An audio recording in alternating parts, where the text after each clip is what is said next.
Welcome back rockets. अगर आप 18th century से 2030 में 2030 से 8 लाख साल बाद और उसके बाद कई करोड़ों साल बाद के टाइमलाइन को देखना चाहते हो तो ये मूवी आपके लिए। यहाँ पर आप देखोगे कि फ्यूचर में हमारी दुनिया कैसी है। तो चलिए शुरू करते हैं। मूवी की शुरुआत में हमारा हीरो अलेक्जेंडर पूरे बोर्ड को फॉर्मूला से भर रहा होता है। अलेक्जेंडर कोलंबिया यूनिवर्सिटी में applied mechanics and engineering department का एसोसिएट प्रोफेसर है। वो रिसर्च एंड साइंस में काफी इंटरेस्टेड होता है, लेकिन उसके इस इंटरेस्ट को उस कॉलेज का डीन कभी नहीं समझ पाता और उसे कोई नई रिसर्च करने के लिए भी अलाउ नहीं करता। अलेक्जेंडर सभी लोगों की तरह न रहकर सबसे अलग सोच रखने वाला इंसान बनना चाहता है और इसलिए जब ठंड होती है तो सभी लोग एक ही टाइप की हैट पहनते हैं, तो वो उस हैट को नहीं पहनता ताकि वो सबसे अलग दिखे। और अब उसके कॉलेज का समय भी खत्म हो जाता है, लेकिन उसको कोई अंदाजा भी नहीं होता और वो वहीं रुका रहता है। तब उसका फ्रेंड डेविड उसके पास आकर कहता है कि तुम्हें तो अपने लवर से मिलना था ना आज, तो अब तो कॉलेज का टाइम खत्म हो गया है, तुम यहाँ क्या कर रहे हो? तुम्हें अपने लवर से नहीं मिलना क्या? फिर वो भाग भाग कर अपने घर में पहुंचता है और तब उसके घर की हाउसकीपर मिसेस वॉचेट उसे एडवाइस देती है, तुम्हारे इस कोट में तो कई चॉक्स के पीस गिरे हैं, कम से कम इसको तो चेंज करके जाओ। अब इसके घर पे भी देखिए कि इसने काफी सारे प्रोजेक्ट्स किए हुए हैं। हम आज जो इलेक्ट्रिक ब्रश यूज करते हैं, ये भाई साहब ने 18th सेंचुरी में उसको यूज कर लिया है। फिर वो एक नए कोट को पहनकर मिसेस वॉचिट और डेविड को बाय कहकर चला जाता है। फिर वो एक बॉक्स को भी अपने साथ लेकर जाता है। असल में वो अपने लवर को उसे शादी करने के लिए आज प्रपोज करने वाला है, इसलिए वो एंगेजमेंट रिंग को अपने साथ लेकर जाता है। और जाते समय रास्ते में वो स्टीम से चलने वाली एक गाड़ी को देखकर बिल्कुल ही चौंक जाता है और उसको देखते हुए वही 5 मिनट तक खड़े रहता है। अब क्योंकि उसे साइंस में इंटरेस्ट है और क्योंकि उसने अब तक सिर्फ घोड़े गाड़ी को देखा होता है, इसलिए वो उस स्टीम इंजन को देखकर रुक जाता है और बड़ा ही ध्यान दे रहा होता है। और न जाने किसी वजह से वो अपनी लवर के लिए फूल खरीदना भूल जाता है और वो भागकर उसकी लवर इमा से मिलने जाता है। वहाँ इमा मजे से आइस स्केटिंग कर रही होती है और अलेक्जेंडर उससे अकेले में बातें करने के लिए उसको बुलाता है और उसके साथ चलते समय उससे बातें करके किसी तरह उसको प्रपोज भी कर देता है और वो भी उस प्रपोजल से बहुत खुश होकर उससे शादी करने के लिए तुरंत राजी हो जाती है। फिर वो एक ब्लू कलर मून स्टोन लगाई हुई रिंग को निकालता है और उसके फिंगर में पहनाता है। इससे मैं बहुत ही ज्यादा खुश होती है। उसी समय झाड़ियों के पीछे से एक आदमी आता है और उसके पास गन भी होती है। असल में वो एक चोर है जो लवर्स को पकड़कर उनसे चीजें चोरी करता है और उससे डरकर अलेक्जेंडर अपना पर्स, लेदर ग्लव्स जैसी चीजों को उसको दे देता है। लेकिन उस चोर के लिए ये सब चीजें काफी नहीं होती और वो अब उस एंगेजमेंट रिंग की मांग कर रहा होता है और इमा उसको देने से साफ इनकार करती है, लेकिन वो चोर उससे जबरदस्ती निकालने की कोशिश करता है और तब अलेक्जेंडर बीच में आकर उसको रोकने की कोशिश करता है और तीनों के बीच थोड़ी लड़ाई हो जाती है। और फिर इस लड़ाई में एक्सीडेंटली उस चोर की बंदूक चलती है और उसकी बुलेट सीधे इमा पर लग जाती है और ये देखकर वो चोर वहाँ से भाग जाता है। और फिर बहुत खून निकलने के बाद इमा उसकी रिंग पहनकर अलेक्जेंडर की गोद में मर जाती है। अब इस इंसिडेंट के 4 साल बाद की साइंस को दिखाते हैं। अलेक्जेंडर इमा की यादों को मिटा नहीं पाता और वो देवदास की तरह घूमता फिरता है। अब 4 साल से वो घर से बाहर ही नहीं निकला होता है और उसके फ्रेंड डेविड से भी नहीं मिलता। वो घर में ही बैठकर कोई कैलकुलेशन कर रहा होता है और तो और उसे एक बोर्ड कम पड़ने पर वो चेस बोर्ड लगाकर सीढ़ी में चढ़कर कैलकुलेशन लिखता है। और फिर इसके इस पागलपन से तंग आकर डेविड खुद ही मिलने उसको वहाँ आता है। अब डेविड कहता है, इमा एक एक्सीडेंट से मर गई थी और तुम बेकार में खुद को ब्लेम कर रहे हो। उसकी मौत की वजह तुम नहीं बल्कि वो चोर है और ऐसे कन्विंस करने की उसको कोशिश करता है। लेकिन इस बात को अलेक्जेंडर भूल नहीं पाता और बीते हुए कल को भुलाने के लिए वो काफी कुछ ट्राई कर रहा होता है। फिर वो डेविड से कहता है कि तुम मुझे सिर्फ 1 हफ्ते का वक्त दो, मैं फिर खुद तुमसे मिलने आऊंगा और इस तरह झूठ कहकर वो उसको भेज देता है। असल में वो 4 साल से घर में बैठकर एक टाइम मशीन को इन्वेंट करने की कोशिश करने में लगा है, यानी वो एक टाइम मशीन बनाकर पास्ट में जाना चाहता है और उस इंसिडेंट को बदलना चाहता है। फिर फाइनली वो एक टाइम मशीन को बना ही देता है और इसी खुशी में वो अच्छे से तैयार भी हो जाता है। फिर उस टाइम मशीन पर इमा की फोटो वाली लॉकेट को लगाकर उसे स्टार्ट करता है। और अब अगले सीन में दिखाते हैं कि 4 साल पहले वो इंसिडेंट जहाँ हुआ था उसी जगह पर वो खड़ा होता है। वो इमा को यहाँ वहाँ ढूंढता है और इमा खुद ही उसके पास आ जाती है और वो पूछती है, क्या बात है, आज तो तुम जल्दी कैसे आ गए? और अलेक्जेंडर उसे जिंदा देखने की खुशी में उसको देखते रह जाता है। क्या तुम मेरे लिए फूल लेकर नहीं आए? ऐसा इमा के पूछने पर वो पब्लिक में उसे किस करने लगता है और उसको हग भी करता है। फिर वो कहता है कि मुझे तुमसे कुछ जरूरी बातें करनी है और एक घोड़ा गाड़ी में बैठकर एक क्राउडेड प्लेस में जाकर रुकता है, क्योंकि वो पिछली बार की तरह अकेले में रहकर उस इंसिडेंट को नहीं दोहराना चाहता। सिटी स्ट्रीट में उतरते ही स्ट्रीम गाड़ी उन्हें क्रॉस करती है और इस टाइम अलेक्जेंडर उस गाड़ी को देखकर सरप्राइज नहीं होता, क्योंकि वो पहले भी देख चुका है।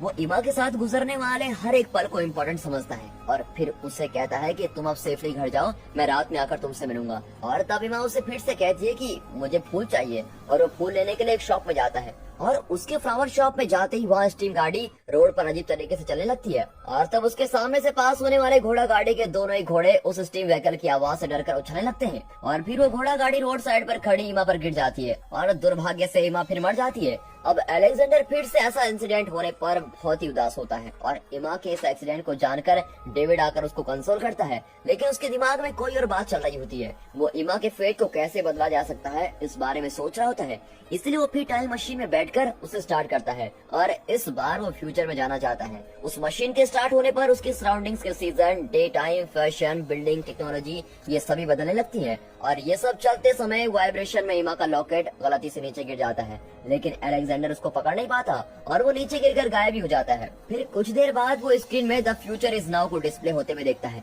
और अब वो फ्यूचर में आ चुका है ये समझते हुए वो मशीन को स्टॉप करता है और अब वो मई 2030 में पहुंच चुका है और इस टाइमलाइन में सभी लोग वेकेशन के लिए पेरिस और स्विट्जरलैंड में नहीं बल्कि सीधे चांद पर जाकर अपना वेकेशन एंजॉय करते हैं। वहाँ सभी लोग मॉडर्न तरीके से ड्रेस करके चल रहे होते हैं और अलेक्जेंडर अपने पुराने सूट में होता है। तब एक लड़की उसकी टाइम मशीन को देखकर उससे मजाक में पूछती है वो कौन सी मशीन है, क्या वो कॉफी वेंडिंग मशीन है।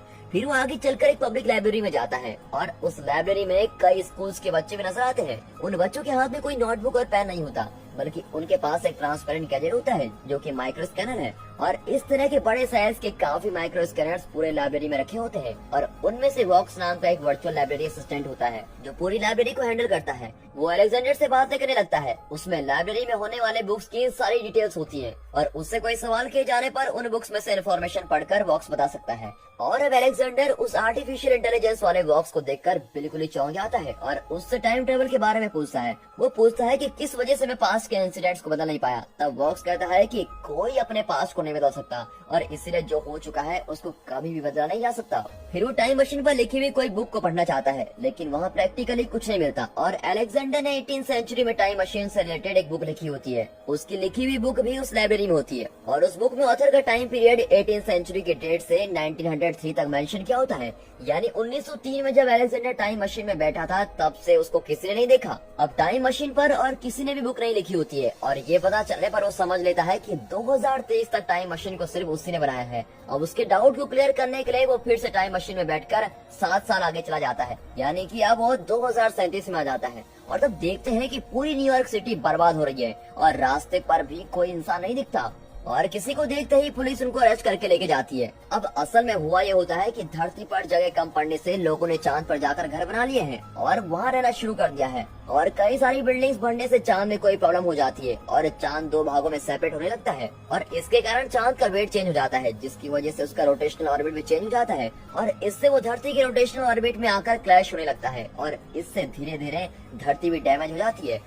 और उस चांद को 2 हिस्सों में सेपरेट होते हुए देखकर अलेक्जेंडर तुरंत अपनी टाइम मशीन में जाकर बैठ जाता है और तब वहाँ अर्थक्वेक होने के कारण टाइम मशीन हिलने लगती है और इससे अलेक्जेंडर के सर पर चोट भी आ जाती है और गलती से उसका हाथ मशीन के गियर को आगे पुश करता है और टाइम मशीन स्टार्ट होकर फ्यूचर में जाती रहती है और वो कई सेंचुरीज पार करके आगे चला गया होता है और तब दिखाते हैं कि इस धरती पे सारे इंसान नष्ट हो गए होते हैं और सभी टेक्नोलॉजी भी गायब हो जाती है और हमारी धरती एक सूखी बंजर भूमि बनी रहती है। फिर बारिश आती है और उससे नदी बनकर बहने लगती और फिर घास फूस आती है। फिर इस धरती के एक बड़े जंगल को बदलते हुए देखते हैं। फिर अलेक्जेंडर भी होश में आता है और उस मशीन को स्टॉप करता है। अब इतने समय मशीन चलने से वो अब साल 8 लाख में आ चुका होता है और उसकी चेस्ट पर चोट लगने से वो बेहोश होकर वही मशीन पर गिर जाता है। अब कुछ देर बाद दिखाते हैं कि एक लड़की उसको अपने घर में ले जाकर ट्रीटमेंट दे रही होती है। इतने सालों बाद भी इस धरती पर इंसान रहते हैं। फिर जब वो ठीक होकर आंखें खोलकर देखता है तब वो एक लकड़ी के बनाए घर में होता है, लेकिन वो सभी घर जमीन पर न होकर नदी के साइड पे होने वाले चट्टानों पर होते हैं और वो बैम्बू स्टिक्स पर बनाए गए होते हैं और वहाँ के सभी लोग ट्रेवल करने के लिए बोट का इस्तेमाल करते हैं और वहाँ रहने वाले लोग भी वनवासी की तरह लगते हैं और उनकी भाषा भी नहीं होती और उन लोगों में से सिर्फ मारा नाम की एक लड़की ही इंग्लिश बोलना जानती है और ये वही है जिसने अलेक्जेंडर को बचाया होता है। अब बाकी के सभी लोग लेक्स नाम की लैंग्वेज में बातें करते हैं और वे सब अलेक्जेंडर को नहीं जानते, इसलिए वे एक दूसरे से कहते हैं कि इसको नदी में फेंक दे या नहीं। तब अलेक्जेंडर मारा से कहता है कि मैं एक टाइम मशीन के प्रयोग से फ्यूचर में आया हूँ, लेकिन इस बात को बाकी के लोग को बताने से वो बिलीव नहीं करेंगे।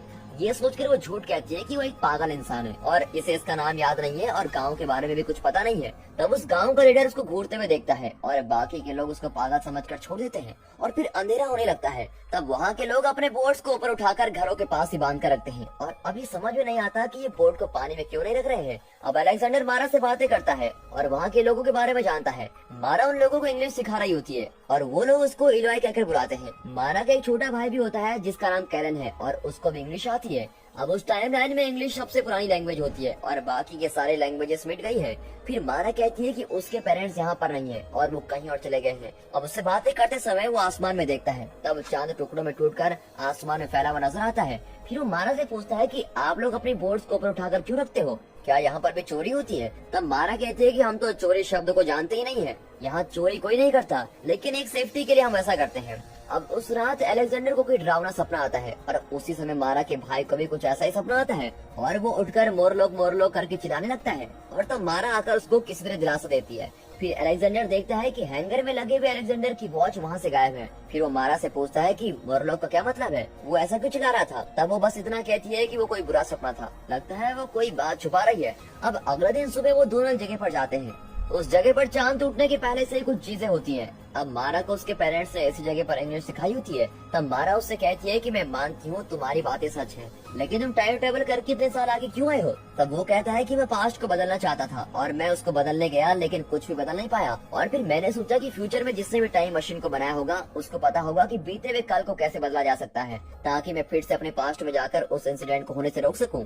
लेकिन मैं वो भी नहीं कर पाया और मुझे लगता है कि फ्यूचर में आने पर टाइम ट्रेवल से जुड़ी डाउट्स को मैं क्लियर कर सकता हूँ, लेकिन मुझे कोई भी सोल्यूशन नहीं मिल रहा है। और अब मारा उसकी बात को समझ लेती है और फिर वो ये भी समझ जाती है कि अलेक्जेंडर ने अपनी लाइफ के किसी खास इंसान को खोया है और वो उसको वापस जिंदा करना चाहता है। तब अलेक्जेंडर उससे एक सवाल करता है कि क्या तुम्हारे इस गांव में कोई बुजुर्ग नहीं रहता? मैंने अब तक यहाँ किसी बुजुर्ग को नहीं देखा है। इस पर वो कहती है कि इस गांव के सभी बुजुर्ग कहीं और चले गए हैं और अभी भी वो किसी बात को छुपा रही होती है। फिर दोनों उसकी टाइम मशीन को देखने जाते हैं और तब मारा उससे कहती है कि तुम प्लीज अपने टाइम लाइन में वापस चले जाओ और मेरे भाई को भी साथ लेकर जाओ। और अलेक्जेंडर उससे पूछता है तुम ऐसा क्यों कर रही हो? और वो पूछ ही रहा होता है कि तभी दूसरी तरफ से लोग इलोई करके पुकार कर चिल्लाने लगते हैं। अब मारा उस आवाज को सुनकर अरे वो लोग फिर से आगे कहकर अपने भाई को देखने के लिए जाती है और अलेक्जेंडर भी उसके पीछे पीछे भागने लगता है। अब भागते समय देखता है कि वहाँ किंग कॉन्ग के साइज का कोई क्रिएचर भाग कर आ रहा है। वो क्रिएचर्स वहाँ के इंसानों को अपने बाण से अटैक करते हैं और उनका शिकार भी करने लगते हैं और सभी लोग उनसे डरकर भाग रहे होते हैं और उनमें से एक बाण मारा पर लग जाता है। मारा एस्केप होने की कोशिश करती है, लेकिन मिट्टी से काफी सारे क्रिएचर्स उठकर बाहर आते हैं और जिन लोगों को बाण से अटैक किया जाता है उन्हें वो स्मेल करके एक रस्सी में बांधकर खींचते हुए जमीन के अंदर लेके जाते हैं। अब असल में इनसे डरकर वो लोग जल्दी अपने घरों में लौट जाते हैं और अपनी बोट को भी ऊपर बांध कर रख लेते हैं। ये क्रिएचर जमीन के अंदर से अटैक करने आते हैं, इसलिए वहाँ के लोग ऊंचे पहाड़ों पर अपने घरों को बांध कर रखते हैं और शायद इन्हीं क्रिएचर्स ने मारा के पेरेंट्स पर अटैक किया होता है और अब वहाँ कैरन भी उनका शिकार हो जाता है और उसके पैर पर भी बाण लग जाता है और उसे अलेक्जेंडर बचाने जाता है और वो उस क्रिएचर के साथ फाइट करता है। अब वो क्रिएचर उसको फॉलो करता है और वो भागकर एक बैम्बू पर चढ़कर ऊपर जाने की कोशिश करता है, लेकिन वो क्रिएचर उसका पीछा नहीं छोड़ता और वो उसको खींचकर नीचे गिरा देता है। अब अलेक्जेंडर पास जाता है और तब कैरन उसके पास आकर आग दिखाकर भाग जाता है। तब दूर से उस शिकार को खत्म करने के लिए एक सैनिक की गूंज सुनाई देती है और वो सुनते ही सभी क्रिएचर्स फिर से जमीन के अंदर चले जाते हैं और जाते समय वो मारा को भी साथ लेकर जाते हैं और वहाँ के लोग ये सब होते हुए देखते रह जाते हैं। लगता है ये लोग उनसे लड़कर थक गए हैं और उस गांव का लीडर कहता है कि जिन्हें भी वो क्रिएचर्स ले गए हैं उनका अंतिम संस्कार करके हम अपना काम कंटिन्यू करेंगे। अब वो कहता है कि ये सब उनका रूटीन हो गया है और यहाँ ऐसा ही चलता रहता है, लेकिन अलेक्जेंडर ऐसा नहीं होने देता और वो मारा को बचाने के लिए कैरन को साथ लेकर वहाँ से चला जाता है। अब रात में कैरन उसे एक अंडरग्राउंड रास्ते में लेकर जाता है और वहाँ एक बड़े साइज का मेटल बॉल पड़ा होता है। अलेक्जेंडर सोचता है कि इसे मैंने पहले कहीं नहीं देखा। फिर उसे याद आता है कि यही वो पुरानी पब्लिक लाइब्रेरी है और यही उस आर्टिफिशियल इंटेलिजेंस बॉक्स की कोर मेमोरी है। वर्ल्ड के सारे आर्टिफिशियल इंटेलिजेंस प्रोग्राम नष्ट हो जाते हैं और अब यही बचा होता है जो कि आखिरी प्रोग्राम भी है और इसमें 8 लाख सालों की इन्फॉर्मेशन स्टोर रहती है। अब बॉक्स कहता है कि 8 लाख सालों तक इस धरती के सारे लोग इंसान हुआ करते थे और फिर उसके बाद कई डिजास्टर्स हुए, जिसके बाद इंसानों का कुल अब 2 हिस्सों में सेपरेट हो गया है। एक तो है नॉर्मल इंसान और दूसरे हैं कैनिबल, यानी जो इंसानों को खाने वाले क्रिएचर्स हैं। यानी एक तरफ से वो क्रिएचर्स भी इंसान ही है और इस तरह से बॉक्स इन कहानी को कह रहा होता है। वो कहता है कि जमीन के ऊपर रहने वाले लोगों को इलोई कहते हैं और जमीन के अंदर रहने वाले उन क्रिएचर्स को मोरलॉक कहते हैं और उन मोरलॉक से बचकर आए हुए किसी इलोई ने ही ये सारी इन्फॉर्मेशन बॉक्स को दी होती है। मोरलॉक्स बड़े खतरनाक होते हैं और उनका काम यही होता है कि इलोइस को मारना। इतना ही नहीं बल्कि मोरलॉक्स इलोई को सपने में भी आकर उनको डराते हैं। फिर बॉक्स कहता है कि ये मोरलॉक्स एक फोर्ट में रहते हैं और वो फोर्ट ईस्ट डायरेक्शन में है। अब अलेक्जेंडर कैरन को लेकर बॉक्स की कई भी डायरेक्शन में जाने लगता है। अब थोड़ी दूर चलने पर अलेक्जेंडर को उसके सपने में आई हुई केव याद आती है और तब वो कैरन को विलेज में वापस जाने के लिए कहता है और वो अकेले उस खड्डे में उतर जाता है। नीचे से काफी सारे बैट्स झुंड में आकर उस पर अटैक करते हैं और वो उनको पार करके जाता है। तब वो किसी मशीन को चलते हुए देखता है और फिर उस मशीन के रास्ते से ही वो अंदर चला जाता है और वहाँ पर कई मॉरलॉक्स लेबर जैसा काम कर रहे होते हैं। फिर थोड़ी दूर जाने पर वहाँ इलोइस के कपड़ों के गड्ढे रखे होते हैं। शायद इसी जगह पर वो कसाई की तरह इंसानों को काटने का काम करते हैं और वहाँ के खून को देखते ही वो डर कर पास वाले खड्डे में गिर जाता है और वो जाकर पानी में गिर जाता है जहाँ काफी सारे स्केलेटन्स होते हैं। और एक रिचर्ड्स उसे वहाँ देख लेता है और उसके सर को पकड़कर दूसरे रूम में भेज देता है और वहीं पर मारा को एक पिंजरे के अंदर लॉक करके रखा होता है और उसके सामने सफेद बालों वाला एक इंसान बैठा होता है और वही है मॉरलॉक्स का राजा उबर। लेकिन वो दिखने में एक नॉर्मल इंसान की तरह ही है और वो अलेक्जेंडर से इंग्लिश में बातें करता है। वो कहता है जब चांद टूटने से धरती कोलैप्स हो गई थी तब कई इंसान अंडरग्राउंड में जाकर छिप गए और वहीं रहने लगे, लेकिन काफी इंसान जमीन पर ही रह गए थे और वो उस डिजास्टर से बचकर सरवाइव कर रहे थे। फिर बाद में जब धरती स्टेबलाइज हो गई तब अंडरग्राउंड के लोगों को वापस धरती पर आना नामुमकिन था क्योंकि वो इंसान अंडरग्राउंड में रहकर इंसानों को ही पकाकर खाने लग गए थे। फिर कुछ सालों बाद जब वो जमीन पर आना चाहते थे तब सूरज की रोशनी को झेल नहीं पाए क्योंकि हजारों सालों तक वो जमीन के नीचे सूरज की रोशनी के बिना ही रहे थे और सूरज की रोशनी शरीर पर न लगने से ही ये क्रिएचर्स के शरीर सफेद हुए हैं और इसी के कारण ये क्रिएचर्स सुबह के टाइम शिकार करने नहीं आते बल्कि वो शाम होने पर आते हैं और इन क्रिएचर से डरकर ही सभी लोग जमीन पर न रहकर अपने घरों को चट्टानों पर बांध कर रखते हैं।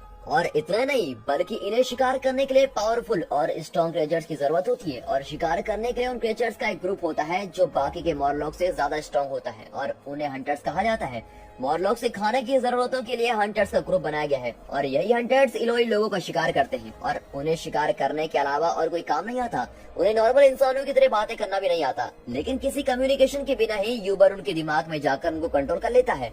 यानी इन मॉरलॉक्स को टेलीपैथी के जरिए कम्युनिकेट करके उनको कंट्रोल किया जा सकता है और इसी पावर होने से ये राजा बनकर मॉरलॉक्स की दुनिया को रूल कर रहा है और ये राजा ही सबसे ज्यादा इंटेलिजेंट होता है क्योंकि इसी ने शिकार करने के लिए मॉरलॉक्स की टीम बनाई होती है। अब अक्सर वो हंटर्स को जमीन पर शिकार करने के लिए भेजता है और वो लोग भी काफी इंसानों को लेकर आते हैं और उनमें से अगर लड़की आ जाए तो वो उसको अपने डिजायर के लिए रख लेता है। अब ओबर्ट सिर्फ उन मॉरलॉक्स के दिमाग को ही नहीं बल्कि किसी भी लिविंग बीइंग के दिमाग को A to Z पढ़ सकता है और इसी पावर से वो अब तक अलेक्जेंडर के दिमाग को पढ़ चुका होता है और उसे पता चल गया होता है कि वो एक टाइम मशीन के जरिए यहाँ आया है और उस टाइम मशीन के बारे में कई बातें जानने के लिए ही उसने अभी तक उसको जिंदा रखा होता है। फिर वो अपनी पावर को यूज करता है और अलेक्जेंडर के दिमाग में इमा जिंदा है ऐसी इमेजिनेशन क्रिएट करता है। फिर वो एक ऐसा इल्यूजन क्रिएट करता है जिसमें अलेक्जेंडर और इमा की शादी होती है और उन दोनों के 2 बच्चे भी हैं। फिर वो उसको एक और सच बताता है कि इमा की मौत ही उस टाइम मशीन को इन्वेंट करने की मेन वजह थी। ये एक कॉज एंड इफेक्ट जैसा है। अब अगर वो उसी टाइम मशीन से पास्ट में ट्रेवल करके इमा को बचा लेता है तो वो इमा के साथ शादी करके बच्चों के साथ जी रहा होता और तब वो मशीन को इन्वेंट नहीं करता। यानी इमा मरने से ही उसने टाइम मशीन को इन्वेंट किया था और अगर इमा जिंदा होती तो वो टाइम मशीन को नहीं बनाता और टाइम मशीन के ना होने पर वो यहाँ तक भी नहीं पहुँच पाता और अगर उसको यहाँ पहुँचना था तो इमा का मरना जरूरी था और यूबर इसी बात को समझाना चाहता है और इसे ही टेम्पोरल पैराडॉक्स कहा जाता है और लगता है कि टाइम मशीन के जरिए टाइम ट्रेवल करके यूबर से ही उसे ये इन्फॉर्मेशन मिलनी थी और यही उसका फ्यूचर था और इस फ्यूचर को सच करने के लिए ही वो इमा को जिंदा नहीं कर पाया। ये सभी बातें कहकर यूबर उसे कहता है कि तुम अब अपने टाइम लाइन में वापस लौट जाओ और वो उसकी टाइम मशीन को लाकर उसके सामने खड़ा कर देता है। तब अलेक्जेंडर उस पर बैठकर कुछ सोचता है और यूबर से अपने वॉच को मांगता है। यूबर उसे उसकी वॉच देने के लिए उसके पास जाता है और उसको खींचकर अपनी टाइम मशीन पर बैठ जाता है। अब मशीन पास्ट में जाना शुरू हो जाती है और दोनों टाइम मशीन पर ही लड़ने लगते हैं और फिर यूबर अपनी नाइफ से उस पर अटैक करने की कोशिश करता है। फिर यूबर उसका गला घोटने लगता है और तब अलेक्जेंडर प्रेशर पंप को यूज करके उसके चेहरे की तरफ घुमा देता है और धुआं चेहरे पर आते ही यूबर लड़खड़ाकर मशीन के उस बबल से बाहर जाता है, लेकिन वो अलेक्जेंडर के गले को दबा कर रखता है और तब अलेक्जेंडर बड़ी मेहनत से गियर को फ्यूचर की तरफ पुश करता है और अब मशीन फ्यूचर में जाने लगती है। अब टाइम मशीन में ना होने से यूबर बूढ़ा होने लगता है और फिर वो मरकर स्केलेटन बनकर राख हो जाता है। फिर उससे बच जाने पर अलेक्जेंडर टाइम मशीन को रोक देता है और इतने समय में अलेक्जेंडर करीबन 7 करोड़ साल आगे आ चुका होता है और वो अपने सराउंडिंग्स में देखता है कि धरती एक नरक जैसी बन गई है और वो जहाँ भी देखता है वहाँ मॉरलॉक्स की केव के अलावा कुछ नहीं होता। फिर वो समझ लेता है कि ये मॉरलॉक्स इतने करोड़ों सालों तक भी जीवित हैं और इंसानों को मारकर खा चुके हैं और अब वो जमीन पर ही रहने लगे हैं। अब वो फिर से मशीन को पास्ट में ले जाकर मारा के टाइमलाइन में जाता है और मारा को उस पिंजरे से बाहर निकालता है। फिर वो अपनी गाड़ी को जानबूझकर टाइम मशीन के व्हील के बीच में फंसाकर उसे ऑन करता है। अब व्हील के बीच में वॉच फंसने से हमेशा की तरह उसमें बबल फॉर्म होता है और वो अजीब तरीके से घूम रहा होता है। फिर वो मारा को उस जगह से तुरंत बाहर लेके जाता है। उसी समय उनके पीछे आने वाले एक हंटर मॉरलॉक उन पर हमला छोड़ देते हैं और इससे गुस्सा होकर मारा उस मॉरलॉक को एक बड़े हथौड़े से जोर जोर से मारकर गिरा देती है। अब अलेक्जेंडर के सीन में बाण लगने से उसकी स्मेल से अंदर के सभी मॉरलॉक उन्हें अटैक करने आते हैं। फिर वो दोनों उनसे बचने के लिए तेजी से भागने लगते हैं और अब फाइनली वो केव के एंड तक पहुंच जाते हैं। वो ऊपर चढ़ने लगते हैं और तब ऊपर उस गांव के लोग वहां वेट कर रहे होते हैं। लगता है कैरन ने उनको सब कुछ बता दिया होता है और यहाँ टाइम मशीन में इसने जो गड़बड़ की होती है उससे मशीन तेजी से घूम रही होती है। असल में उसने टाइम मशीन को एक बॉम्ब जैसा बना दिया होता है और उस जगह पर एक पावरफुल एनर्जी क्रिएट हो रही होती है। एक समय आने पर वहाँ बहुत ही बड़ा ब्लास्ट होता है और उससे रिलीज होने वाली एनर्जी उस पूरे केव में फैल जाती है और वहाँ के सारे मॉर्लॉक्स को नष्ट कर देती है। और उस एनर्जी के खड्डे से ऊपर आने के पहले एक गांव का लीडर उन दोनों को ऊपर खींच लेता है। फिर वो सभी लोग वहाँ से एक साथ दूर भागने लगते हैं और तब वो एनर्जी उस खड्डे से ऊपर तक आकर उस केव को भस्म कर देती है और अंडरग्राउंड के सारे मॉर्लॉक्स अब उस एनर्जी से नष्ट हो चुके होते हैं। और इस ब्लास्ट को होते हुए अलेक्जेंडर और गाँव के लोग दूर खड़े होकर देख रहे होते हैं और सोचते हैं कि फाइनली उन क्रिएचर से उनको छुटकारा मिल गया है। और तब मारा अलेक्जेंडर से कहती है कि तुमने हमें बचाने के लिए अपनी टाइम मशीन को नष्ट कर दिया, अब तुम अपनी टाइमलाइन में कभी भी वापस नहीं जा सकते। और वो उसके लिए सॉरी भी कहती है। तब वो कहता है कि वो एक मशीन ही तो है, कोई बात नहीं। अब अलेक्जेंडर ने सिर्फ मारा कोई नहीं बल्कि उस पूरे गांव को बचाया होता है और उनके पूरे वंश को बचाया होता है और वो मानता है कि वो लोग इस धरती को हरा भरा और सुंदर बना देंगे। अब मारा भी अलेक्जेंडर का हाथ पकड़ लेती है और दोनों एक दूसरे को पसंद करते हैं। फिर दिखाते हैं कि वॉक्स उस गांव के बच्चों को इंग्लिश की कहानी सुना रहा होता है और बच्चे उन्हें मजे से सुन रहे होते हैं। और यहाँ अलेक्जेंडर मारा और कैरन को उसके घर का लोकेशन बता रहा होता है। वो उसकी टाइम मशीन के लोकेशन से उनके घर के सारे रूम्स के लोकेशन को बता रहा होता है और इस तरह अलेक्जेंडर अपने फ्यूचर में सेटल हो जाता है। लेकिन पैरेलल में उसकी ओरिजिनल टाइमलाइन यानी 18th सेंचुरी में मिसेस वॉचिट डेविड से कहकर परेशान होती रहती है कि वो कहाँ गया। तब वो कहता है कि वो कहीं जाकर अपने पसंद की लाइफ जी रहा होगा और इस बात से हमें बहुत ही खुश होना चाहिए। फिर डेविड उसकी लैब को टेक ओवर करके आगे क्या करना है इस बारे में सोचता है और अलेक्जेंडर के इन्वेंट किए हुए आइटम से यूज करके उनसे कुछ प्रोडक्टिव काम करता है। अब डेविड मिसेस वॉचिट को अपने घर में हाउसकीपर बनकर रहने के लिए कहता है और तब वो कहती है कि ठीक है, अलेक्जेंडर के यहाँ वापस लौटने तक मैं तुम्हारे घर में काम करूंगी। और वो डेविड के साथ चली जाती है और आखिर में डेविड उस लैब को संभालते हुए उसके हेड को निकाल कर फेंक देता है। लगता है अब इसे अलेक्जेंडर की एडवाइस समझ आ गई है और वो भी सबसे अलग सोच रखने वाला इंसान बनकर रहना चाहता है। और दोस्तों इसी के साथ ये मूवी यहाँ पर खत्म होती है। And finally thanks for watching.